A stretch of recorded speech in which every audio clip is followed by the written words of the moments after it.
Hello, I'm Raul. And I'm Duke. Okay, so within the past few weeks, really famous jiu-jitsu coach John Danaher had a post on his social media with regards to the Americana lock, right? So in catch wrestling, it's called the top wrist lock. He was wondering, since he's not really seeing it used in high-level jiu-jitsu competition, whether or not it should just be forgotten. So we have our jiu-jitsu expert with a lot to say about this. All right, so take it away, Duke. I thought it was a great post just because I agree that you see it a lot in white belt sparring and competitions. And then it just seems like as the belt levels increase, you see it less and less frequently. It's still one of the first things I teach, new people that are brand new to jiu-jitsu because it's easy. It's a relatively simple technique to teach, a relatively simple submission technique to teach. But exactly like Danaher was saying, it just seems like it's used, as you progress through the belt levels, it's used less and less frequently. And that is a really interesting point he makes, or question is why that is. And so I just like to go through a few of the technical details that I've learned about the Americana over the years. It just kind of show you my perspective of how to teach it. I think one of the reasons why it might not be as effective is there's some details that I've been taught to me over the years that have made it a lot more effective. And I'd like to go through a few of those and then have Raul show some of the like a typical catch wrestling counter, and then also show how when Raul's on top, catch wrestling is so focused on pinning and weight distribution, and how I think that's one of the keys in making this technique more effective. So I'm going to just detail my knowledge of the Americana, and then hopefully Raul can supplement that with some with how he distributes his weight.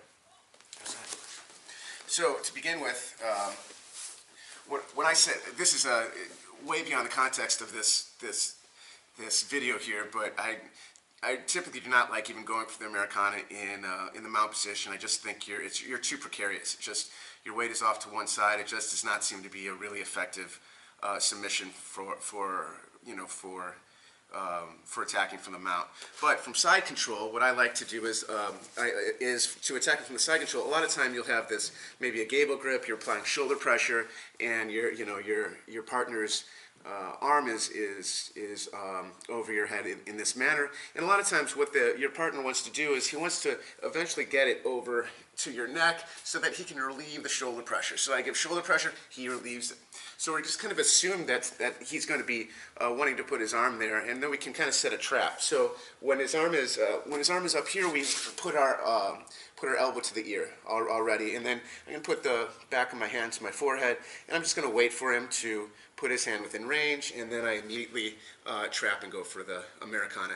To finish, one of the key things that you see people make a mistake on is you need to have the wrist pinned the whole time to the mat. It's really important. Sometimes people are going for the Americana wondering why it takes so much effort when the wrist is floating up in the air. So always make sure that you're pinning the wrist to the mat during the whole time. And then there are basically three ways to tighten it from here. Either one can, if the person's shoulders are tight, can end the submission, or sometimes you need to do all three. First one being, I roll my wrists forward, and then that raises the elbow, and sometimes you can actually tap the person from right here just by rolling your wrists forward and not even moving your own elbows. Second way to tighten, paint the mat down, my partner's elbow towards his waist. And then the third way to tighten is raising your own forearm against his bicep, raising his elbow. If you do all three at once, it comes on pretty tight and doesn't require a whole lot of movement, and you can remain stable. Now, Raul, when I was working with Raul, he showed me this really cool counter to the Americana that I hadn't seen before in jiu-jitsu that I'd like you to just if you could go over really quickly. Sure. So when someone's here, you gotta act quickly, but use your wrestling. So you want to bridge. Okay, so you bring your feet in, okay, close to your butt, and then you really want to try to make a bridge where even you kind of get your head involved too. So really try to bridge up, and then this hand, I want to try to punch it to this far corner behind us, right? So you can also, if your arm happens to be under them, it's going to be even easier, but it's not necessary. right? So I'll even do it with my arm out here. Okay, so I'm gonna bridge and then punch to this far corner here. So I'm gonna bridge, try to even get on my head, and punch this way, right? A lot of times you can end up on top of them. So that was using the bridge to escape. And then back to Danaher's comments about why it might not be as effective. The first reason I gave is I think some technical detail. I mean, there are some ways of making it technically more efficient and more practical, and just a more functional submission. But another reason I think that it's difficult sometimes to get this submission on higher belts is because they're able to alleviate the pressure, and they're able to use but they buy themselves some time by alleviating the pressure, and then manage to wiggle and get some room to escape that way.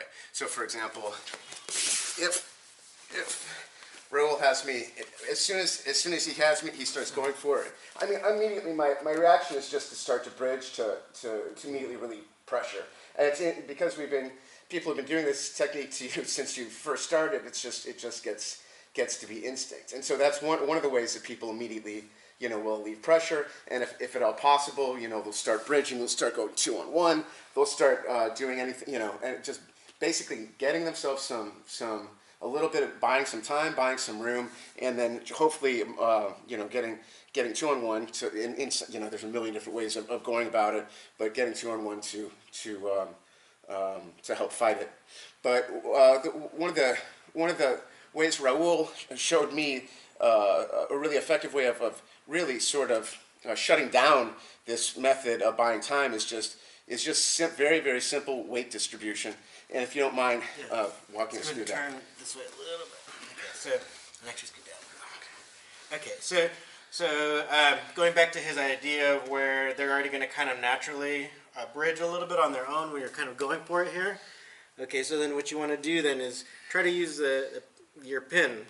So try to imagine using your body weight. And so if you can kind of focus on my legs now here. So I want to try to get the one that's closer to his ribs. Still keep that kind of low, right? So he can't slide under me, right? But then I want to try to use my chest and my weight to flatten him again, right? So if I'm here, I'm starting it. Like say if I'm on my knees, it's going to allow him to bridge up. But say if I get back onto my feet, and that brings him down. And then I can even drive with the balls of my feet into him, right? Yeah, that's a lot of pressure. One more time. Sure. And just again, just kind of describe. It's just a lot of pressure. I simply can't bridge. Yeah. So you really want to be driving with, say, like your ribs, and you're powering this with your feet. Okay, so the balls of your feet into the mat, and then actually just lowering the level and then driving it. Yeah,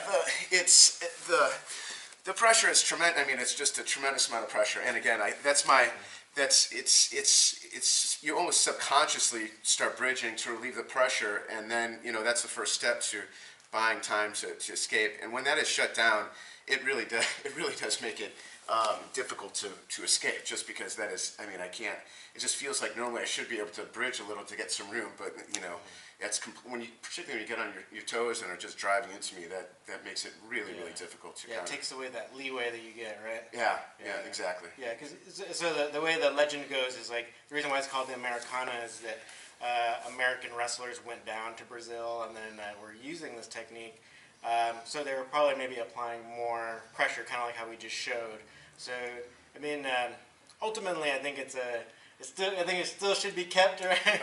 Especially in catch wrestling, we call it top wrist locks. It's like one of our main techniques as well. Mm-hmm. So there's some function to it, and then let's see if maybe by having this video, or the more people learn about maybe trying to use the weight distribution to try to really block everyone's attempt to kind of loosen up the hold.